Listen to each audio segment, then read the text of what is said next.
अस्सलामुअलैकुम अज़ीज़ तुलबा, welcome to active learners point.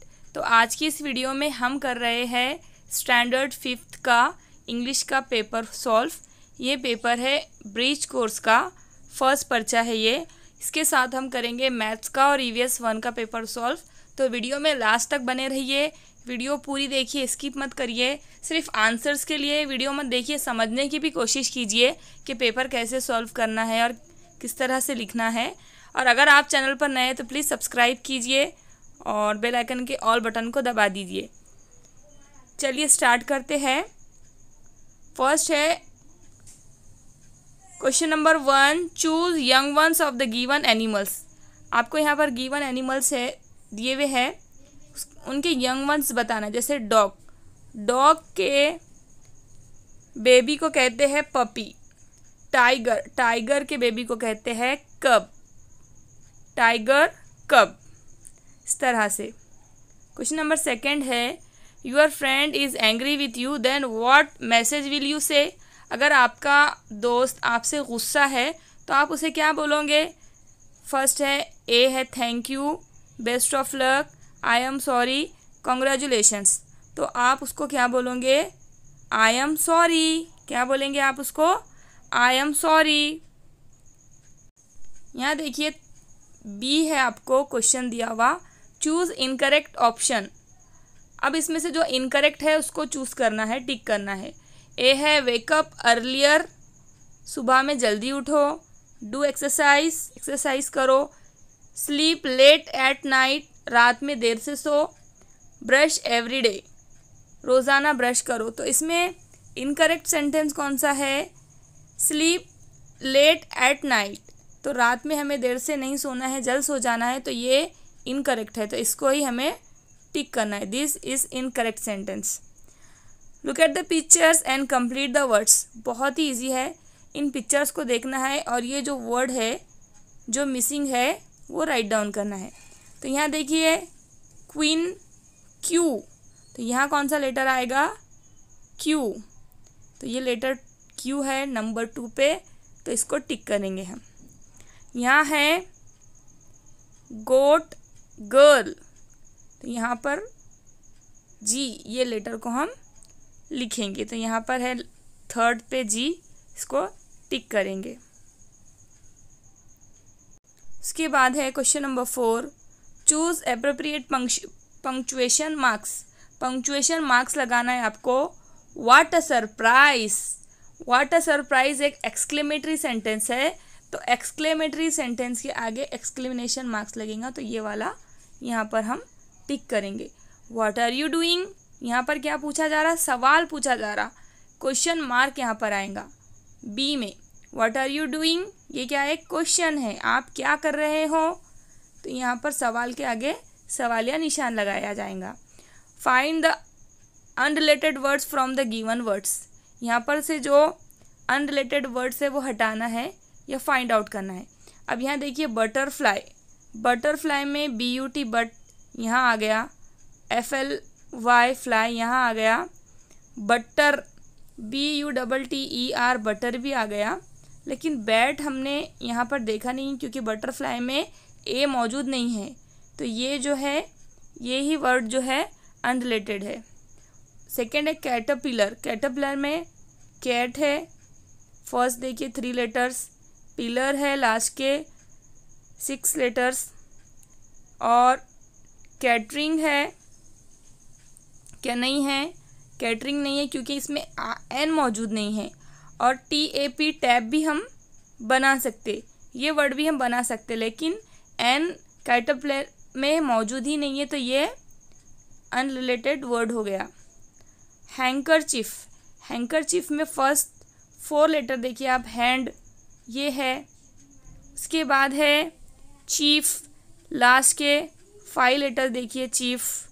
KIND kind भी हम बना सकते, लेकिन इसमें जो CHILL चिल है ये अनरिलेटेड वर्ड है। यहाँ पर चिल है, यहाँ पर मैंने बताया था बैट, और यहाँ पर बताया था कैटरिंग, ये अनरिलेटेड वर्ड्स है।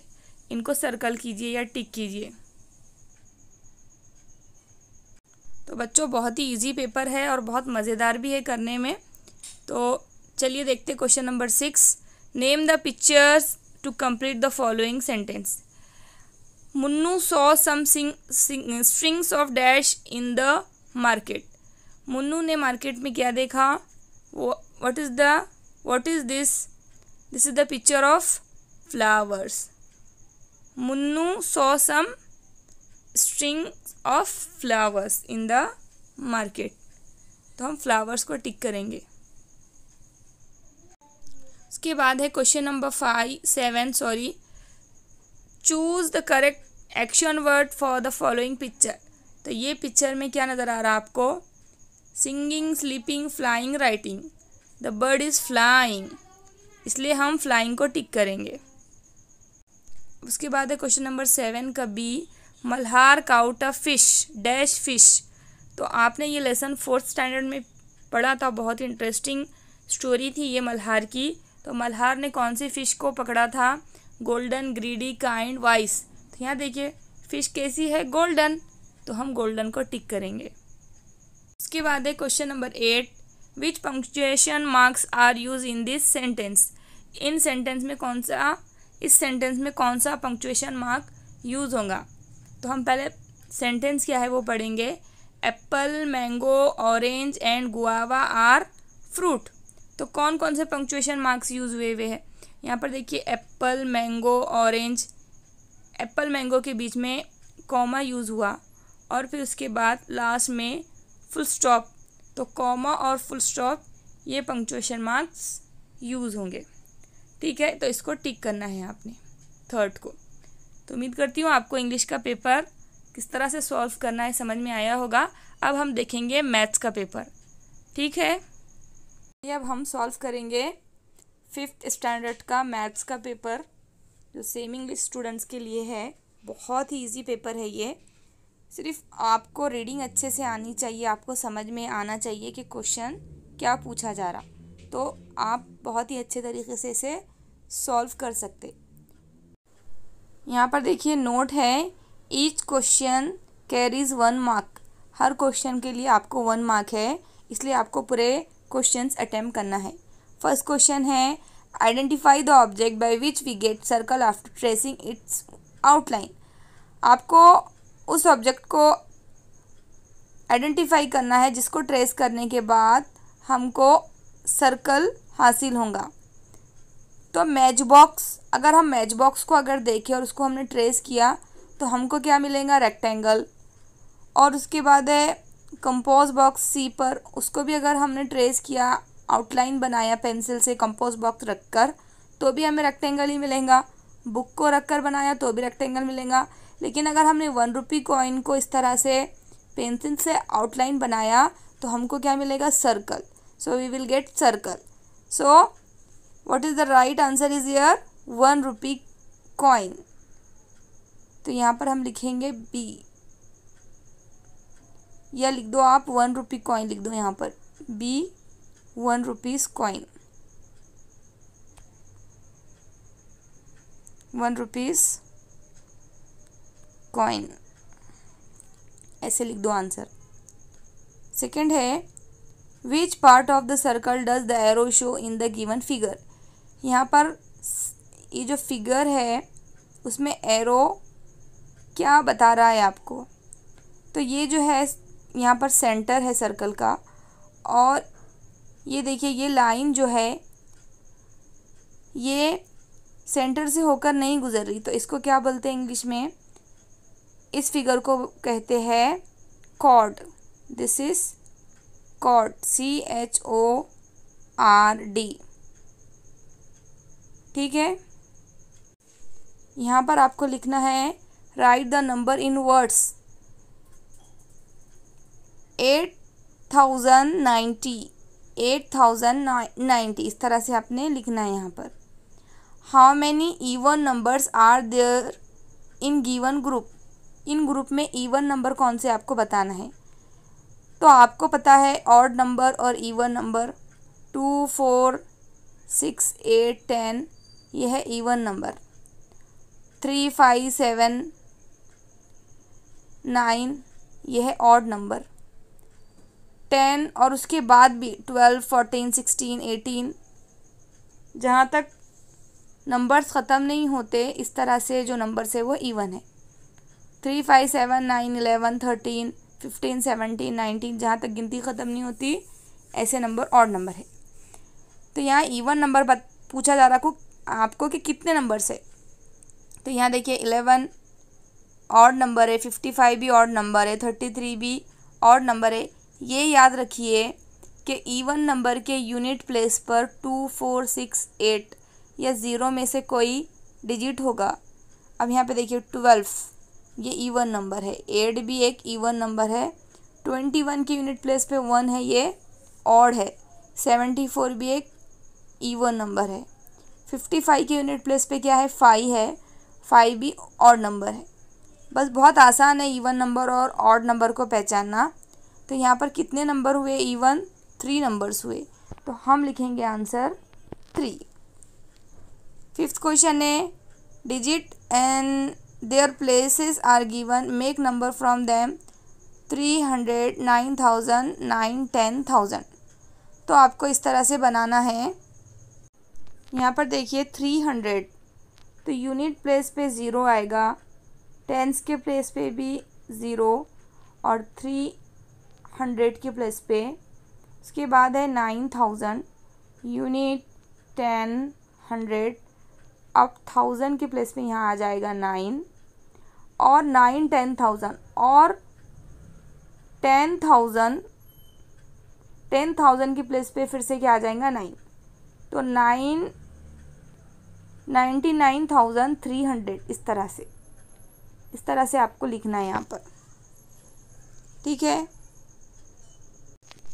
यहाँ देखिए क्वेश्चन नंबर 6 है ऐड वर्टिकली ऐड करना है आपको। 14,512 में 3,395 ऐड करना है।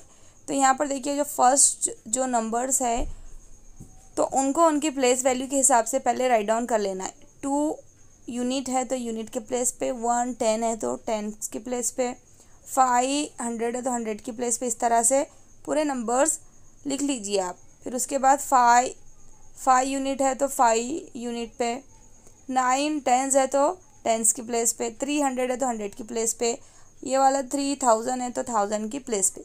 अब हम इसको ऐड करेंगे। 2 यूनिट में 5 यूनिट ऐड किए तो होगा 5 + 2 7, 9 + 1 विल बी 10, 10 का 0 1 कैरी, 5 + 3 8 और ये जो कैरी है उसे भी ऐड करना है। 8 + 1 9। उसके बाद है 4 + 3 7 एंड 1 का 1, तो यहाँ आंसर आएगा 17,907। जिस तरह से हमने एडिशन में किया था सब्ट्रैक्शन में उसी तरह से करना है कि जो भी नंबर्स आपको दिए जा रहे हैं हर डिजिट्स को उनके प्लेस वैल्यू के हिसाब से राइट डाउन करना है। यहाँ पर 6000 में 0 यूनिट, 0 10, 0 100 एंड 6000। 1563 में 3 की प्लेस वैल्यू है यूनिट्स, 6 की प्लेस वैल्यू है 6 10s, 500 एंड 1000। अब माइनस करना है। 0 में से 3 माइनस नहीं होगा, हम 10 से 1 बोरो करेंगे। तो यहाँ इसको कट करके ऊपर 0 लिख लीजिए। यहाँ देखिए 10s के पास भी 0 है, इसको भी कट करके ऊपर लिख लेंगे, इसको भी कट करके ऊपर लिख लेंगे। अब हम 6000 में से 1000 यहाँ लेंगे, यहाँ पर 10 बनाएंगे। अब यहाँ से कट करके इसको 9 लिखेंगे और यहाँ पर इसको 10 बनाएंगे, इसको कट करके यहाँ 9 लिखेंगे,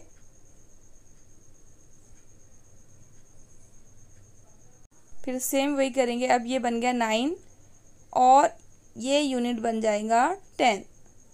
अब 10 में से हम 3 माइनस करेंगे, 10 में से 3 माइनस करने पर आएगा 7, 9 में से 6 माइनस करने पर आएगा 3 और 9 में से 5 माइनस करेंगे तो होगा 4। अब यहाँ देखिए हमने 6 में से 1 यहाँ पर एक दे दिया था, तो यहाँ कितने बचे थे 5000 में से 1000 माइनस करेंगे तो बचेगा 4। तो 4437 will be the answer. Understood? इस तरह से आपको करना है। उसके बाद है next question, a village gifted a tab worth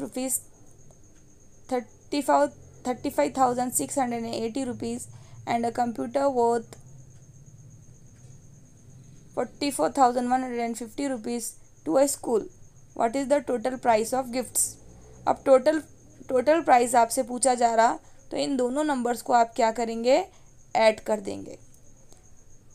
तो 35,680 प्लस 44,150, 0 + 0 0, 8 + 5 13, 13 का 3 कैरी 1, 6 + 1 7, कैरी 1 भी ऐड करना है, 7 + 1 8, 5 + 4 will be 9 and 3 + 4 will be 7.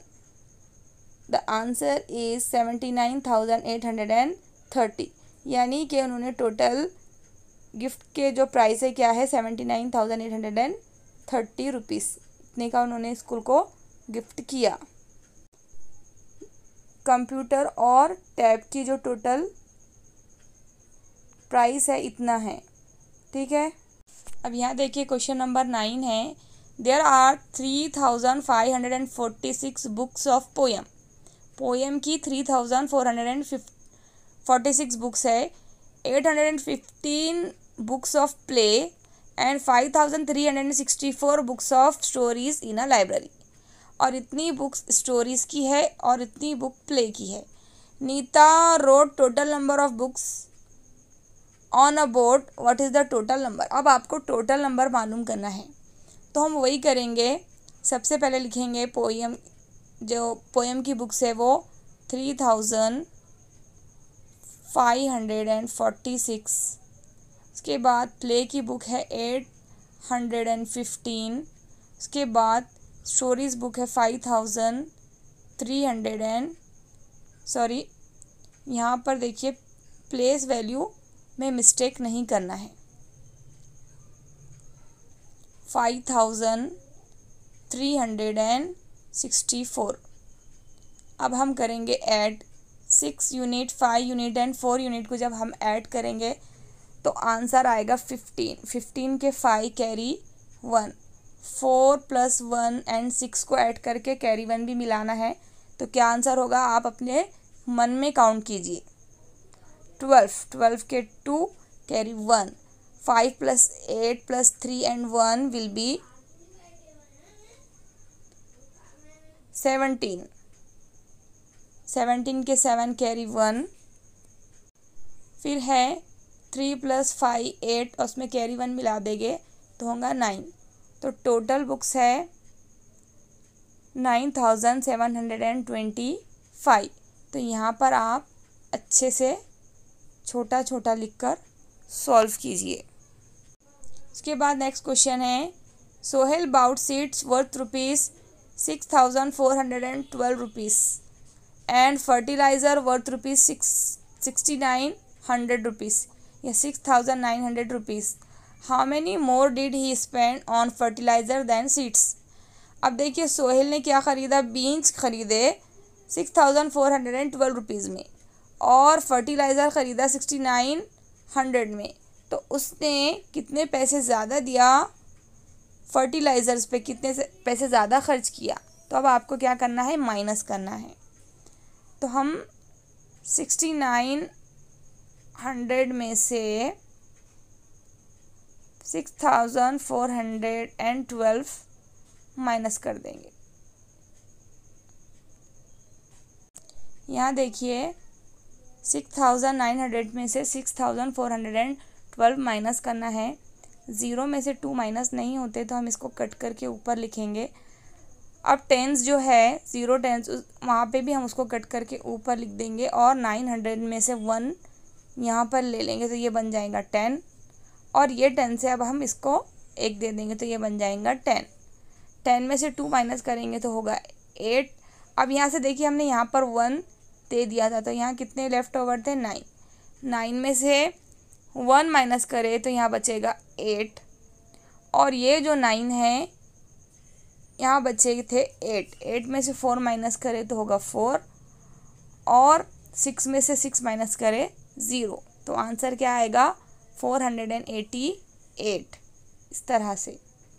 तो सोहेल ने फर्टिलाइज़र पर 488 रुपीज़ ज़्यादा खर्च किया, स्पेंड किया, तो आंसर 488 रुपीज़ होगा। तो अब हम करेंगे EVS 1 का पेपर सॉल्व। तो चलिए students, let's solve the environmental studies paper. ये पेपर है क्लास 5th के लिए और ये है ब्रिज कोर्स का पेपर 1 इन्वायरमेंटल स्टडीज़। चलिए फर्स्ट क्वेश्चन है correct and rewrite the following sentences. First है our lungs control all our physical activities. आपको ये जो सेंटेंसेस दिए हुए हैं उसको करेक्ट करके दोबारा लिखना है। Our lungs control all our physical activities, क्या हमारे लंग्स हमारे फिजिकल एक्टिविटीज़ को कंट्रोल करते हैं? नहीं। Our brain control all our physical activities, तो इसको हम इस तरह से करेक्ट करके लिखेंगे। सेकेंड है oxygen is use to manufacture fertilisers for crops. तो क्रॉप्स को फर्टिलाइजर्स करने के लिए क्या यूज़ करते हैं? Not oxygen, it is phosphorus. तो we will write here phosphorus is use to manufacture fertilisers for crops. Second question है write 2 sources of natural fibres. Natural fibres के 2 मेन सोर्सेस है एनिमल एंड प्लांट्स। सी है name the following. Intermediate direction between west and south. तो intermediate direction between west and south है south west. South west. Artificial fibres. Artificial fibres है rayon, nylon, polyester, acrylic वगैरह। Question number 2 है why do mountaineers carry oxygen cylinder with them. जो mountaineers रहते वो oxygen cylinder क्यों अपने साथ रखते जब वो पहाड़ पर ऊंचाई पर जाते हैं तब? तो इसका आंसर है mountaineers carry oxygen cylinder while going to high mountain peaks because the amount of oxygen decreases as the altitude increases. The reason for the decrease in the amount of oxygen gas is because trees are not found in the high altitudes. Understood? इस तरह से आपको लिखना है। Question number 3 है write the function of the following organs. First है brain. Brain का क्या फंक्शन है वो आपको लिखना है। तो आप इस तरह से लिखेंगे brain controls all that we do. It is in the brain that we became aware of emotion such as anger, joy, sorrow etcetera. The meaning of the information collected by our sensory organs is also understood in the brain. तो सारे emotions वगैरह को कौन control करता है? Brain करता है। ये आप सब लिख लेना है। उसके बाद सेकेंड है हार्ट। तो यहाँ पर हार्ट के फंक्शन लिखना है आपको। The heart keeps the blood flowing through the blood vessels spread throughout the body. The heart is continuously contracting and relaxing.